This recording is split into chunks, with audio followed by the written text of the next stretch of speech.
এমপিরা দুর্ভাগ্যজনকভাবে এমন কথা বলে যে এতদিন শুধু গ্রামে লোডশেডিং হয়েছে, শহরে হয় নাই, এবার শহরেও লোডশেডিং হইতে হবে।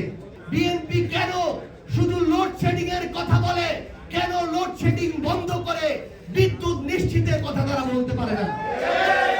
আমাদের বিদ্যুৎ মন্ত্রী প্রতিমন্ত্রী নিজেদের আসনে যতটুকু বিদ্যুৎ দরকার ততটুকু তারা দিয়ে বাংলাদেশের বাকি 298টা আসনে 10 থেকে 16 ঘন্টা পর্যন্ত লোডশেডিং করাচ্ছে। তারা শহরগুলোতে যেখানে মানুষ অধিকার সচেতন, অধিক কথা বলবে, সোশ্যাল মিডিয়ায় লেখালেখি করবে, গণমাধ্যমে তাদের বার্তাগুলো পৌঁছে দিবে, সেই জায়গায় তারা বিদ্যুৎ দেওয়ার চেষ্টা করলো। গ্রামাঞ্চলে লক্ষ লক্ষ কোটি কোটি মানুষকে তারা বিদ্যুতের অনুপস্থিতিতে যে লোডশেডিং এর ভোগান্তি, সেই পরিস্থিতির মধ্য দিয়ে নিয়ে যাচ্ছে।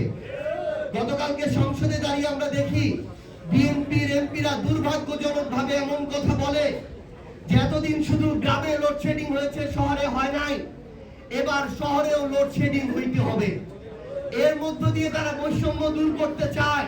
কিন্তু আমাদের দুঃখ হয়, আমাদের লজ্জা হয়, বিএনপি কেন শুধু লোডশেডিং এর কথা বলে, কেন লোডশেডিং বন্ধ করে বিদ্যুৎ নিশ্চিতের কথা তারা বলতে পারে না?